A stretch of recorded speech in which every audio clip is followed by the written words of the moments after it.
یہ منشی گیری کا کام ہے، زبانی یاد کرو. اچھا جیسے خود امام بخاری حافظ تھا، کہتا منشی گیری جو ہے یہ منشی گیری سمجھتے تھے، لہذا ہم زبانی علوم کو یاد کرتے تھے، کتابوں کے متون زبانی یاد کرتے تھے، اس طرح کی ہماری عادت ہوتی تھی. تو استاد کی بات کو زبانی یاد رکھنا، تو یہ کہتے یہ منشی گیری، اس چکر میں کہ یہ منشی گیری ہے تو لکھنا نہیں سیکھا. اچھا اب دیوبند میں جب پہنچے تو وہاں داخلے کے لیے تو تقریر اور تحریر امتحان ہونا ہے جی. اب تیاری ہو گئی جی، فلاں جگہ امتحان ہے جی. ہاں جی امتحان کہاں پہ ہے جی؟ وہ مولانا اعزاز علی خان، مولانا اعزاز علی خان صاحب دارالعلوم دیوبند کے وہ شیخ الادب تھے. فرمایا کہ سب سے سخت امتحان ان کا ہوتا تھا. اچھا اور ان کے پاس اگر امتحان چلا گیا ہے تو بس سمجھو کوئی فیل ہو کر ہی باہر نکلے گا. اچھا ایک تو ان کا چہرہ بارو، اتنا موٹا چشمہ کہتا پہنا ہوتا تھا، دیکھتے بہت سیریس، تو طالب علم ویسے پتا پانی ہو جاتا. فرمایا کہ میرا نمبر آ گیا، بلایا، میں آگے. اب انہوں نے جو ہے کہا کہ اچھا اردو بھی والد صاحب کہتے مجھے نہیں آتی تھی، ٹوٹی پھوٹی. اب انہوں نے جناب کتاب میرے سامنے رکھی تو ہم مقامات حریری امتحان ہو رہا ہے، اس میں ابو ذر سروجی کا ذکر ہے جی. ابو ذر سروجی. ابو ذر سروجی جو ہے اس کا ایک اس کے اندر کردار بتایا ہے کہ اسے اپنے ڈنڈے کے اوپر اپنا گٹھڑ یوں رکھا ہے اور وہ جا رہا ہے. یہ اس عبارت تو حضرت نے کہتے ہیں کہ عبارت پڑھی اور پڑھنے کے بعد کہ یہ عبارت پڑھو اور اس کا ترجمہ کرو. اب والد صاحب نے سوچا کہ مجھے اردو تو آتی نہیں ہے، تو میں نے وہ عبارت کی وہ پڑھ لی. پڑھنے کے بعد اب وہ مولانا اعزاز علی صاحب نے سر اٹھایا، میں کہ اس کا کیا مطلب ہے.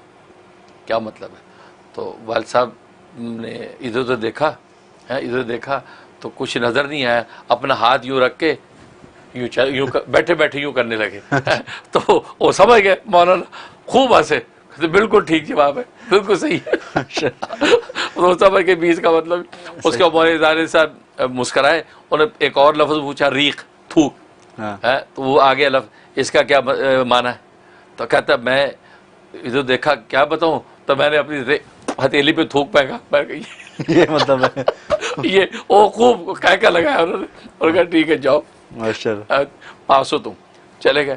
اب باہر رہتے طلباء کہتا ہمارے ہم وطن اور لوگ بھی، کیا ہوا؟ تو میں نے بتایا. کہتا کمال ہے یار، یہ تو بڑے سخت ہیں، پتہ نہیں کیا بنے گا تمہارا.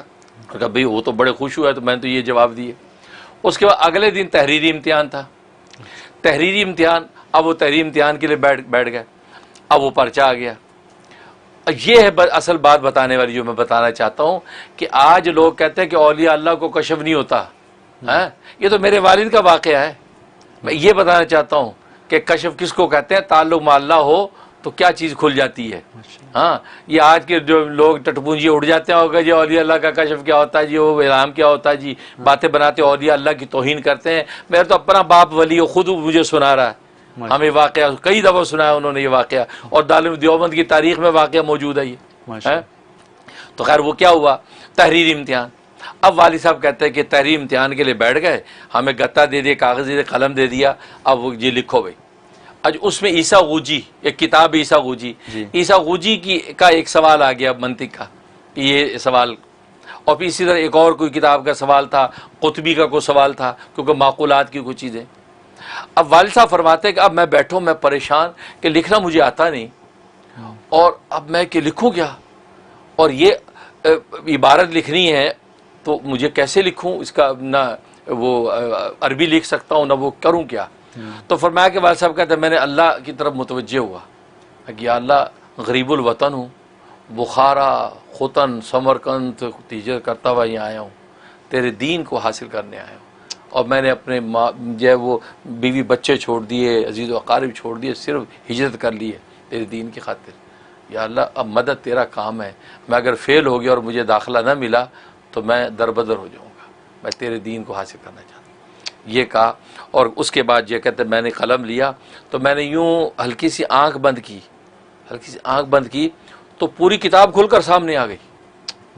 وہ کتاب صفحے کے ساتھ کھل کے سامنے آ گئی، اور میں اس کے اوپر نقوش کو دیکھ کے نقل کر رہا ہوں. جو نقش وہاں پہ وہی نقش دیکھ کے بنا رہا ہوں، پوری عبارت کا نقش بنا دیا. اس کے بعد میں نے ایک سوال ہو گیا، دوسرے سوال کے وقت میں نے یوں ایسے سر اٹھایا تو سامنے دیوار کے اوپر پورا وہ صفحہ لکھا ہوا گیا. وہ سارا میں اس کو دیکھ کے سارا نقل کر دیا. اور وہ پرچہ دے دیا. تو جناب اگلے دن امتحان کا جب وہ رزلٹ نکلا تو لوگ مجھے صبح جب میں مسجد سے گیا تو لوگ مجھے کہنے لگے مبارک مبارک، السلام علیکم استاد شاگرد سب مبارکیں دیں. بھائی کیا ہوا؟ کہا کہ یہ تمہیں پتہ نہیں ہے. بھائی کیا؟ کہتے ادھر آؤ. وہ ایک بہت بڑی دیوار تھی اعلان بورڈ کی، اس اعلان بورڈ کے بہت بڑا بینر لگا ہوا ہے. اس بینر پہ لکھا ہوا ہے چودھری نیاز محمد ختنی البخاری اول نمبر پر پاس ہو گئے. اللہ. اور کہتے چودھری اس وقت عزت اور اعزاز کے لیے استعمال ہوتا تھا، تو اس لیے چودھری لکھا، چودھری نیاز محمد جو ختنی البخاری جو ہے وہ فرمایا کہ وہ اول نمبر پہ نمایاں نمبروں میں کامیاب. تو لوگ مجھے آگے مبارکباد دیں کہ یار مولانا اعزاز علی خان صاحب سے آپ پاس ہو گئے، یہ تو بڑی بات ہے. بڑی بات.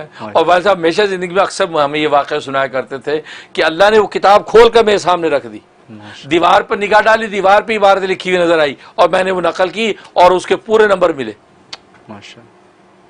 اساتذہ حیران کہ یار تمہیں لکھنا نہیں آتا تھا. میں نے بتایا حضرت یہ اللہ نے یوں مدد کی. کہا کہ اس کا مطلب ہے کہ اللہ تبارک و تعالیٰ چاہتا ہے کہ تم دارالعلوم دیوبند کی فیض برکات سے مالا مال ہو. واقعی بھی اللہ نے ان کو وہ علوم و معارف دی ہیں کہ جس کی کوئی نظیر نہیں تھی. تو یہ میں ناظرین سے شیئر کرنا چاہتا تھا کہ بھئی یہ دیکھو اس سے بڑا کشف اور کیا ہے. یہ آج کے زمانے کی بات ہے، میں اپنے باپ کی بات سنا رہا ہوں اور آپ وہ اولیاء اللہ کی باتیں کرتے ہیں کہ جن کے خدام میں سے میرا باپ ہے. ان پیران پیر شیخ عبد القادر جیلانی پر آپ تان کرتے ہیں اور جی کشف کیسے ہو گیا. آپ نظام اولیاء پر اعتراض کرتے ہیں، خواجہ معین الدین چشتی پر اعتراض کرتے ہیں. تمہیں خبر کیا ہے یہ آج کے زمانے کی بات ہے. میرے والد صاحب رحمۃ اللہ جو خود ہمیں یہ واقعہ سناتے ہیں، اور یہ ایک نہیں اور کتنے واقعے اپنے وقت پہ بتاؤں گا، لیکن ایک بات یہ واقعہ مجھے دماغ میں آیا کہ یہ دیکھو کشف کیوں کہتے ہیں، منکشف ہو کے چیزیں سامنے آ جاتی ہیں. کرنے والا تو خدا ہے، وہ جب منشا سے چاہے کر ڈالے. سبحان اللہ. تو آپ کو کیا اعتراض؟ اس کا مطلب ہے کہ لیکن تعلق مع اللہ اور رجوع الی اللہ ضروری ہے. وہ نصیب